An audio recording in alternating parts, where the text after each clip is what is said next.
Charles Munger interview, take one. Take one.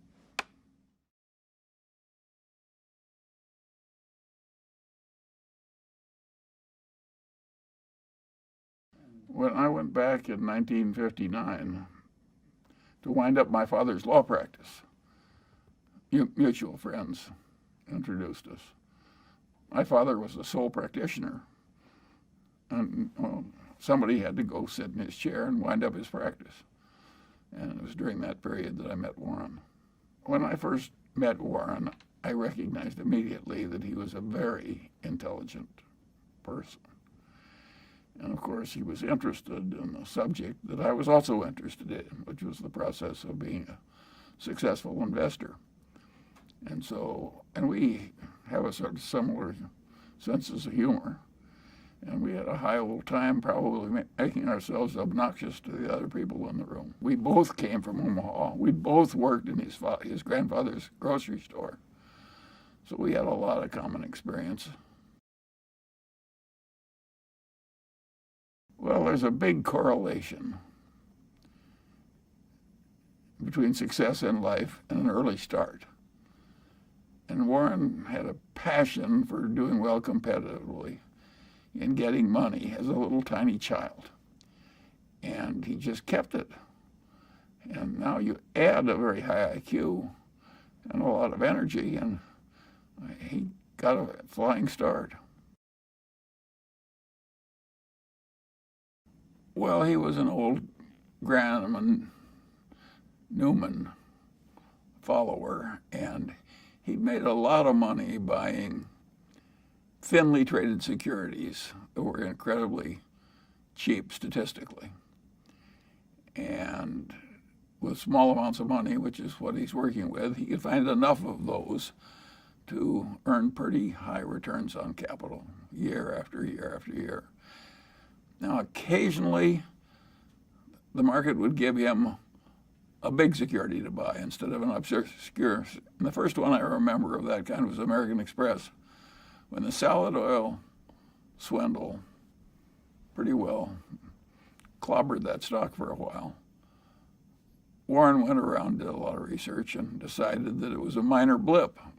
The market was wrong and he was right. So he bought a big A-rated security and made a lot of money. But mostly he was buying more obscure securities that were incredibly cheap. Well, he always said it was less distracting to be there among all the rumors and action in Manhattan. And I would say he was making most of his money in a very solitary fashion, just by sifting a lot of data and thinking a lot. And he could do that as well in Omaha as he could in Wall Street, in fact, better. I've never known anybody in a long life who liked criticism. Zero. So I'm sure Warren didn't like criticism. He taught a course on investments at the University of Omaha. And in that course, he criticized certain common practice in the over-the-counter securities market, where securities firm often met an old lady in church and then sold her stock in a utility with a 5% markup that was sort of hidden. And Warren thought, well, that was dirty and cheating and inelegant. And of course, when he talked that way in his university course, some of the people who were doing it hated him. And so he got private criticism. People tried to keep him out of clubs and stuff like that. If he'd bought it in his partnership, which he owed more of, he would have made a lot more money. And as it worked out, he made billions and billions of dollars for a bunch of people he didn't even know. But I don't think he can call it a mistake in that sense, but I don't think he regrets it.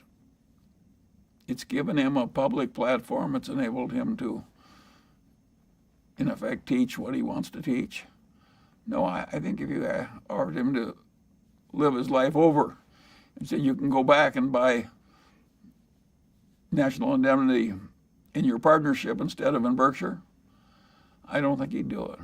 One of the reasons Warren's successful is he's brutal in appraising his own past. He wants to identify misthinkings and avoid them in the future.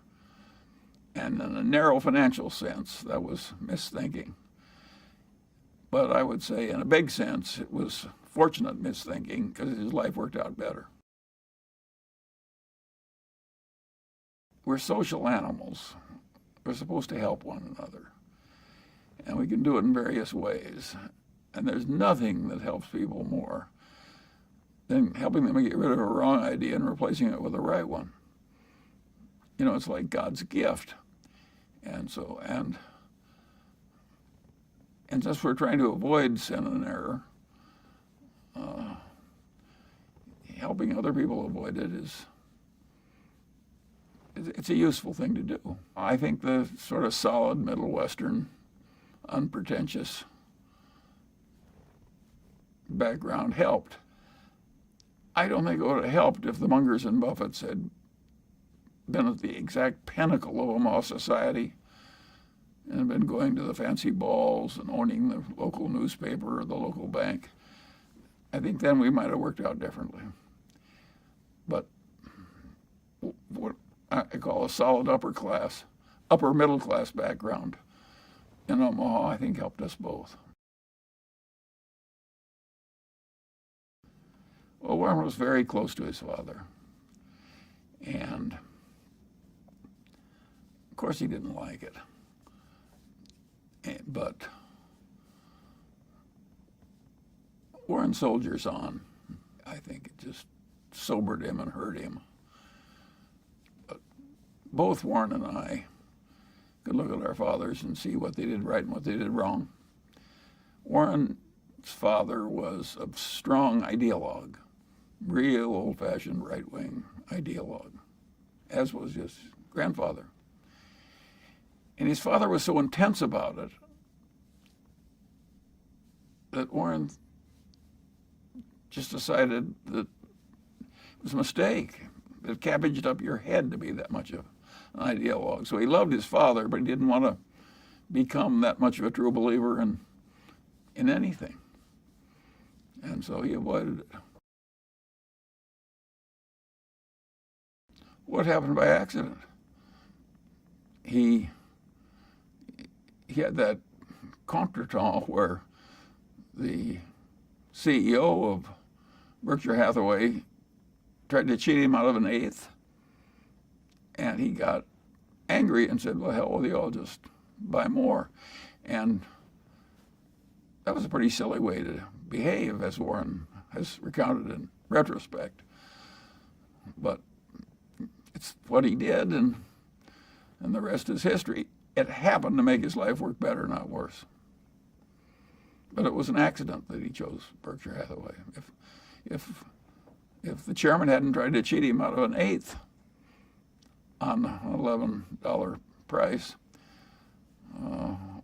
there wouldn't have been any Buffett-Berkshire Hathaway history.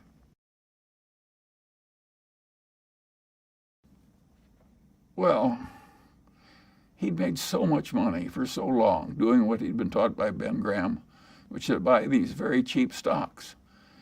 And if they were cheap enough, he didn't care if it was a lousy company and a lousy management. He knew he was going to make money anyway just because of the cheapness. And I always knew that would be self-limiting. That would only be available for a while and then it would go away. And that it would be easier to make money by getting into the great businesses that either had a great manager or were businesses where a fool could run and still prosper. And so I don't think I did anything but maybe cause Warren to go where he was going to go anyway a little faster. I don't think I changed him. I think he would have been there anyway. There was more potential for the long pole in getting in the good companies.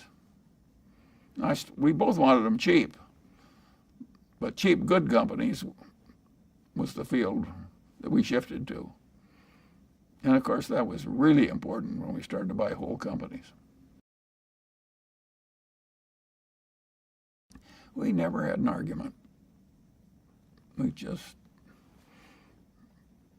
we just kind of roll with it easily. We never had a fight. But suppose Warren doesn't want to do something that I would have done. And suppose that happens 4 times over 40 years or something. What the hell difference does it make to me? Why should I fuss over that? And also, suppose one of us makes a mistake that the other wouldn't have made. And that happens 4 or 5 times. Why should anybody care? Net, the record is working out fine. Yeah, we believe you should go at life with a certain amount of equanimity and rationality. He made millions and millions of dollars value investing in lousy companies that he bought very cheaply. Besides, it's unpleasant to watch lousy companies you don't like. It's much more fun to watch somebody you like and admire succeeding than watching some jerk kind of half mismanage some company that's very cheap. It's a better life. It's the reason we don't short stocks. Even if we could make a lot of money doing it, I don't think either one of us would bother. We'd find it unpleasant. You're crazy if you're rich that deliberately go out and do a lot of unpleasant things you don't have to. Well, that was the most useful idea that Ben Graham ever had. Have the mindset of somebody that was buying into a business planning to hold for the long pole. And use that mindset when thinking of stocks. And neither one of us have ever departed from that one.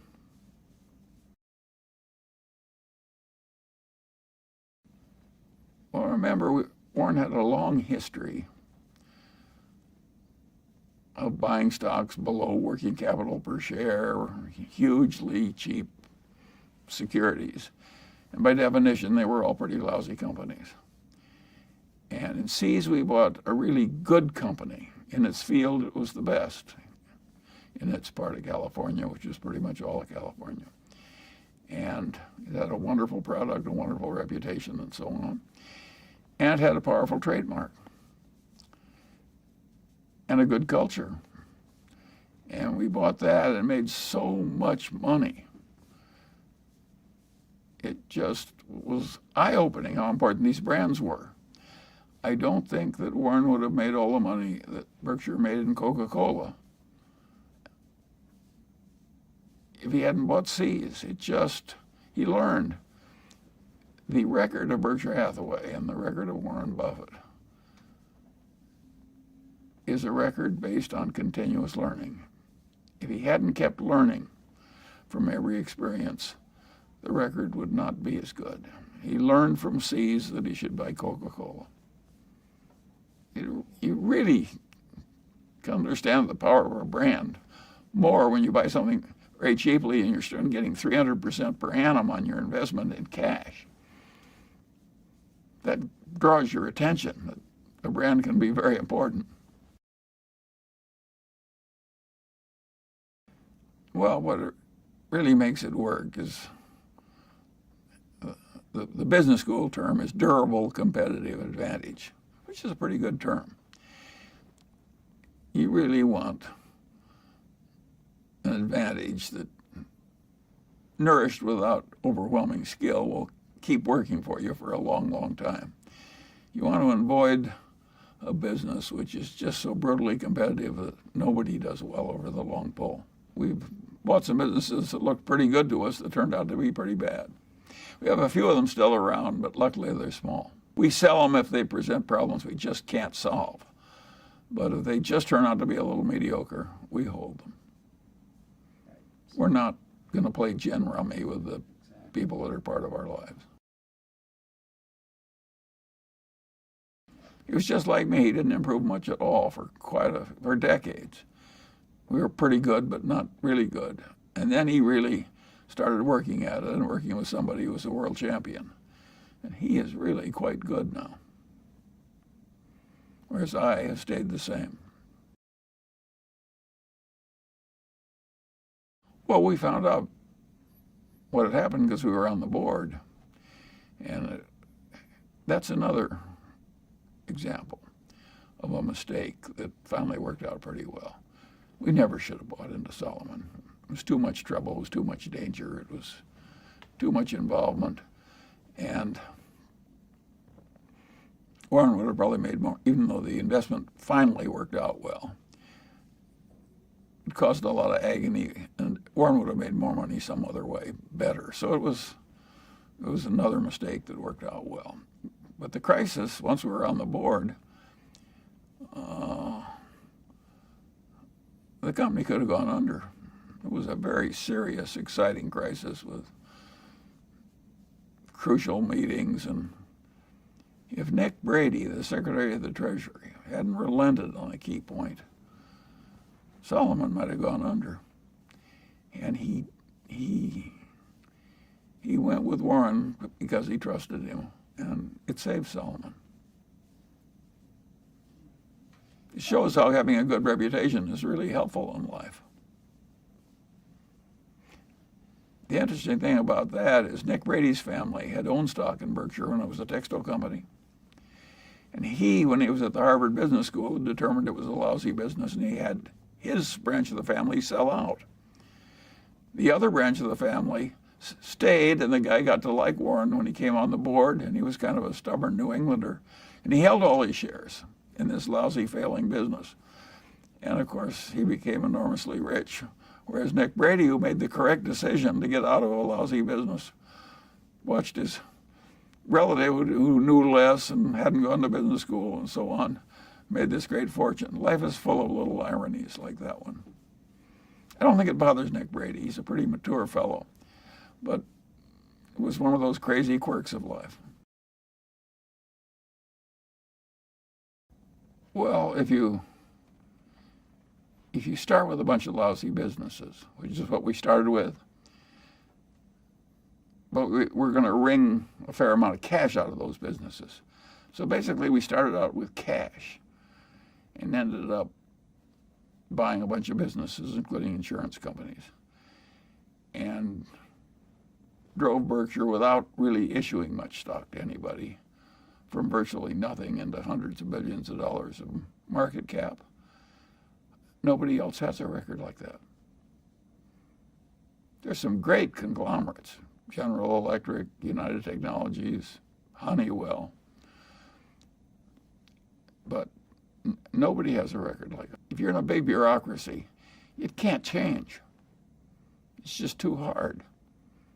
So you may say, well, I'd like to operate that way with no overhead and just a few people at headquarters and quick decisions that are good. But they're locked into a procedure like the Army or Navy with lots of meetings and people. And they just can't get to where we are from where they are. And they know that. And so they just shrug their shoulders. If some people can do way better than I do by that method, why, God bless them. I don't envy them because I can't follow them. Well, I think the modern Berkshire is pretty much all a reflection of Warren. The businesses that he started with are gone. Most of them died under him. And so he's created Berkshire with nothing but a small bit of starting money. Well, we used to have just 30 people in a cafeteria, and now we have this huge public spectacle. But I think it's helped the company. The big spectacle meetings. It's helped the teaching part of Warren's personality. I think it's been very good for us. Remember, Warren used to volunteer as a teacher at the University of Omaha. He likes a certain amount of this. He would hate doing it all the time. No, I think Warren has his life just the way he wants it, including the annual meeting. Celebration is part of making a group of people work well together. It's a celebration. Well, he came out of a private partnership where people he knew were trusting him a lot when he was obscure. And he had his relatives in the partnership, and they were not rich. So he always had a good stewardship idea, and he just, as it got bigger, started treating everybody else the way he treated his relatives. That is a very good idea. I have a name for it. I call it extended Confucianism. It's a very good idea to extend your Confucianism, certainly to suppliers and customers and so on. It's so powerful. I constantly talk about Berkshire, a seamless web of deserved trust. It's such a simple idea. And then bureaucracy has so much dysfunction and evil buried in it, even when the people in the bureaucracy are not awful people. That running a system that has practically no bureaucracy at headquarters is hugely advantageous to Berkshire. I'll tell you how you do it. Have you ever seen a juggler juggle 25 milk bottles? How did he ever get to do that? The answer is he started with 1 bottle, and 2, then 3, and just kept doing it, and pretty soon he was at 25. And that's the way we did it. Now there's a limit. Maybe the guy has to stop at 25. And I don't think that is happening to us yet. Our return is slowing down, but Berkshire is still a collection of businesses that are above the average quality of the indexes. So it's a very respectable investment, even though it can't work the kind of miracles it did when we were young. That's a source of enormous satisfaction to both of us. Well, I think our philosophy is basically pretty universal. I don't mean it's the only way to get ahead, because there are a lot of different ways to get ahead in a competitive, scrambling world. There are even some rogues that get ahead. I have always loved the statement of one of the popes about Cardinal Richelieu. And what the Pope said was, if there is a God, Cardinal Richelieu has much to answer for. But if not, he's done very well. Well, there are a lot of people who succeed like Cardinal Richelieu. I don't want that kind of success, but a lot of people get it. Well, we both love the investment game. It enables you to think about a whole lot of intertwined things. And you get to watch a lot of people who are fabulously good at doing something, who are your partners. That is very pleasant. It's a lot like being on a winning football team or something. And of course, the looking for new things is a lot like hunting and fishing. So we have a way of living that has both more pleasure and more achievement in it. So why wouldn't we like it? Nobody wins the game. We're all dead in the end. You just you just surf along for a little while, and then you lose. He likes to win at bridge. He likes to win at business. Now, he doesn't like to win at all costs. He wants to win by playing by the rules and all that. But yes, Warren likes to win. Warren is so competitive that if you watch his life, you will find that he doesn't play what he's not good at. When he got old enough so he couldn't play good golf, he quit. And he would do the same thing if his bridge skills went way down. Warren does not like to play games he's not good at. Well, Warren has a streak of sympathy for people who are unfairly treated and get bad outcomes. It's not like he spends a lot of time with such people on a one-to-one basis, but he feels a sort of obligation to vote and help in a way that will be good for a lot of people that are way less fortunate than he is. He's more so than I am. I'm more philosophical about the inequalities of the world, and I wouldn't waste a lot of time trying to fix something that the world has had for so long. but Warren likes to vote to try and fix it. He has more of it than other members of his family. I worked for his grandfather. It was not what drove his grandfather. And no, I would say that Warren has, I give Susie some credit for that. Susie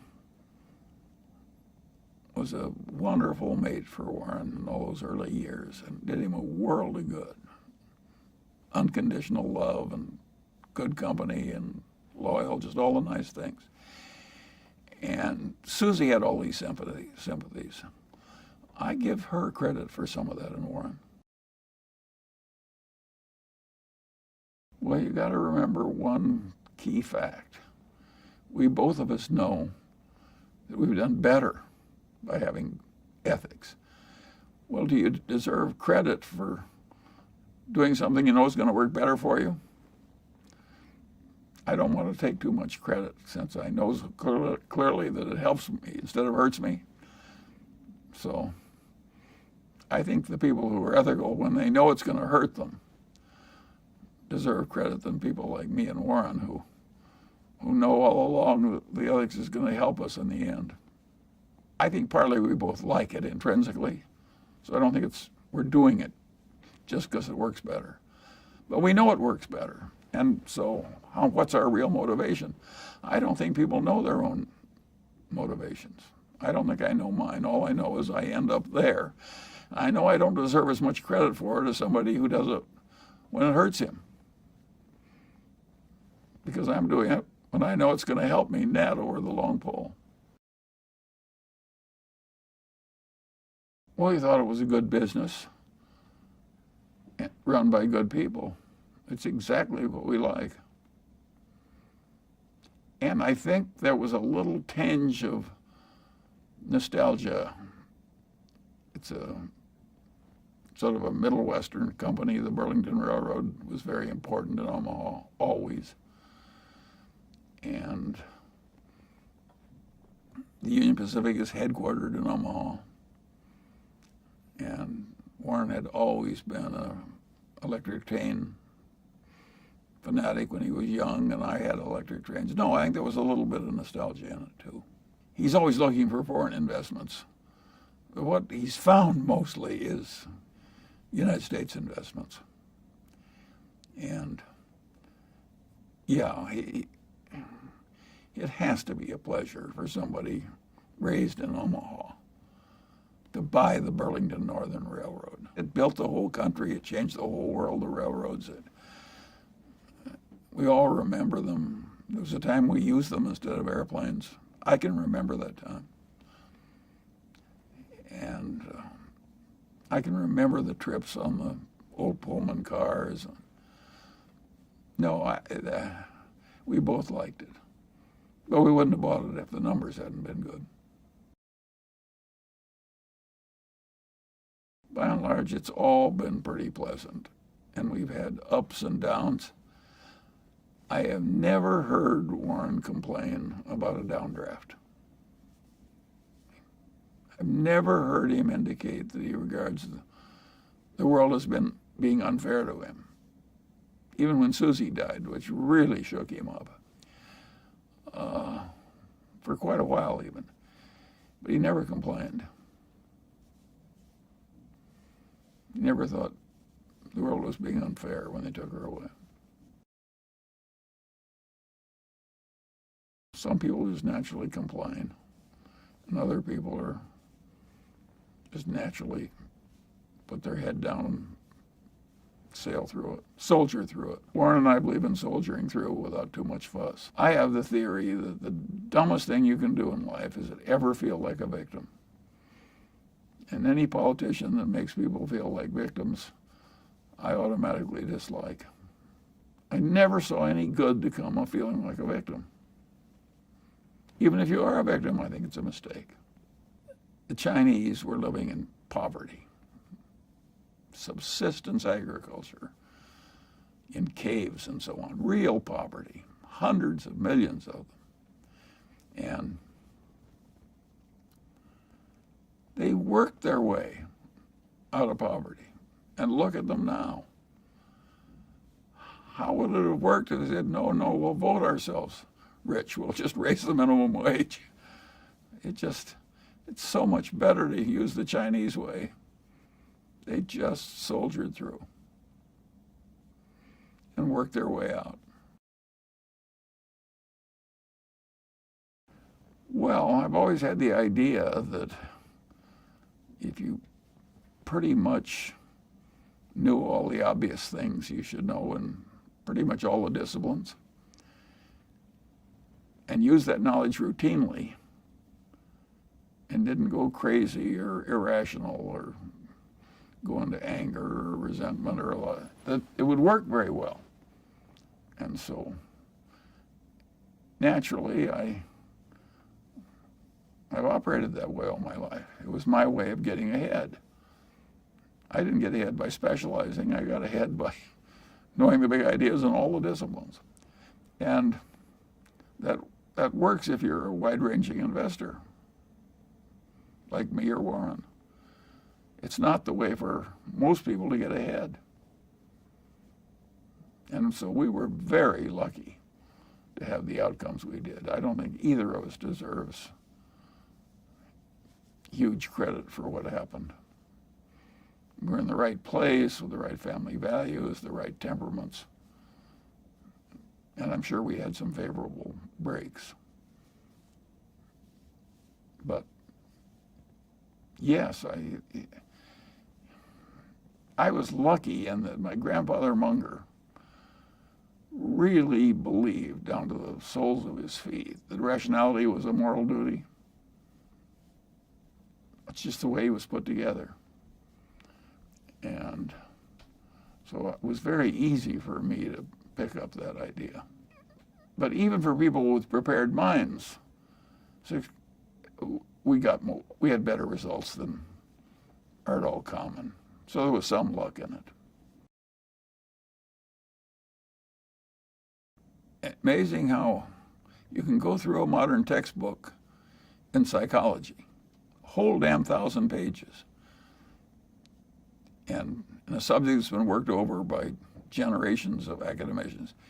You will not find people talking about the way that when you combine 4 or 5 psychological tendencies at once, you get a Lollapalooza effect. But it's a hugely important idea. And I don't know why a whole academic subject, I think the reason they ignore it is it's hard to do their little experiments that prove it. Listen, Berkshire is a Lollapalooza effect. There are several factors that intertwine, all moving in the same direction. Both of us prefer to make our money in association with people of merit.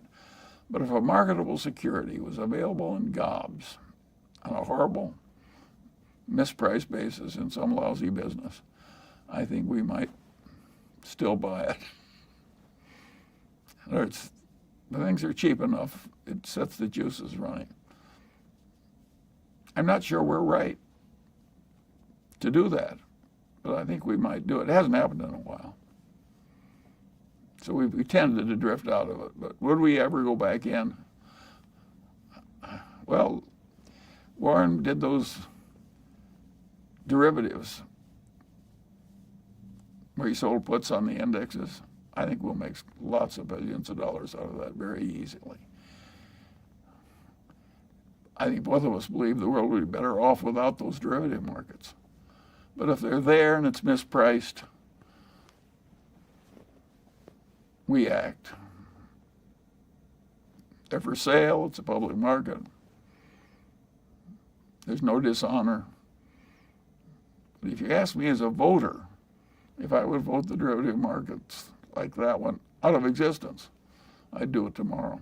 And Warren wrote the best and only letter when the options exchanges were allowed.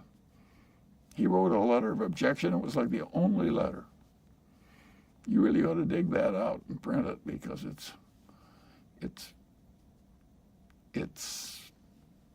he was so right.